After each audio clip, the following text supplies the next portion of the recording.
परम ब्रह्म ही परम नियंता है, अर्थात भौतिक प्रकृति पूरी तरह उसी के निर्देशों पर चलती है।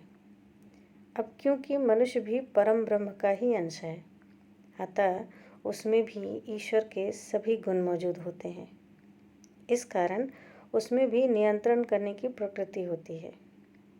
वह भी सब कुछ अपने हिसाब से ही चलाना चाहता है, अपना जीवन, अन्य का जीवन, या इस संपूर्ण प्रकृति को ही स्वयं नियंत्रित करना चाहता है। ऐसा इसी कारण होता है क्योंकि वह ईश्वर का ही सूक्ष्म अंश है। ऐसे में उसे यह जानना अति आवश्यक है कि वह महाशक्ति कौन है, क्या है, जिसने ही सब कुछ नियंत्रित कर रखा है। फलस्वरूप मनुष्य इस उलझन से बाहर हो केवल कर्म पर ही केंद्रित हो जाएगा। स्वयं नियंत्रित करने में पूर्ण विरोधाभास है, जैसे कि रथ को घोड़ों के उल्टी दिशा में खींचना, जो कि केवल ऊर्जा और समय को नष्ट करता है। फलस्वरूप निराशा, असफलता मिलने पर दुख की प्राप्ति होती है। जब मनुष्य यह जान ले कि सब उस परम ब्रह्म के निर्देश से ही चल रहा है, तब वह नदी की धार सा दिखाई दिशा में सहजता और सरलता से बहता, बिना घर्षण के सागर रूपी परम ब्रह्म में विलीन हो लक्ष्य को पा जाएगा, अर्थात मोक्ष को प्राप्त कर लेगा।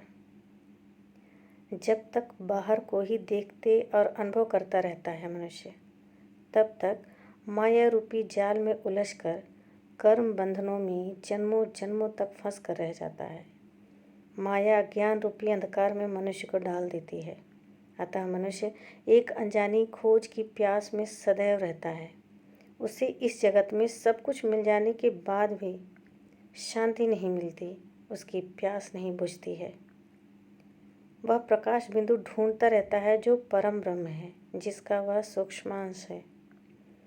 अपने उस परम स्वरूप से मिल जाना चाहता है, परंतु अज्ञानतावश वह समझ नहीं पाता कि क्या खोजना चाहता है, क्या पाने की प्यास है।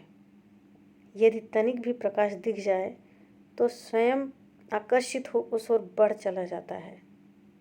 अज्ञान के चक्षु खुल जाते हैं। तत्पश्चात शुरू होती है सत्य की यात्रा, जो परम ब्रह्म की ओर ले जाती है। स्त्री गुण यानी प्रकृति गुण। जब तक यह जागृत ना हो, संपूर्ण समर्पण की भावना का जागरण नहीं हो पाता।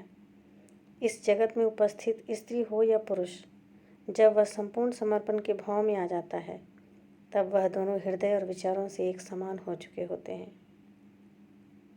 इसके बिना संपूर्ण समर्पण संभव नहीं। अगर आप नए हैं मेरे चैनल पे, तो मेरा चैनल ज़रूर सब्सक्राइब करें बेल आइकन के साथ, ताकि आगे भी आपको नोटिफिकेशन मिलता रहे। मैं आगे भी अच्छे अच्छे विचार लाती रहूँगी, अच्छी अच्छी बातें आप सब तक पहुँचाती रहूँगी, जिससे कि अगर थोड़ी भी सहायता हो सके किसी की भी, तो मुझे बहुत प्रसन्नता होगी। और ये भी मेरे लिए बिग अचीवमेंट है कि मैं किसी एक की भी सहायता कर सकूं, और इससे मेरी भी सहायता होती है। मैं जो कुछ भी लिखती हूँ, पढ़ती हूँ और आप सबके लिए साझा करती हूँ आप सबके साथ, उससे मैं भी प्रेरित होती हूँ, उससे मुझे भी सहायता मिलती है, उससे मैं भी बहुत कुछ सीखती हूँ। तो कृष्ण अपनी कृपा सदैव बना कर रखें, ऐसे सुंदर विचारों से हम सबको प्रेरित करते रहें, हम सबका मार्गदर्शन करते रहें, जीवन जीने की दिशा दिखाएं, कला दें। धन्यवाद। राधे राधे। जय श्री कृष्ण।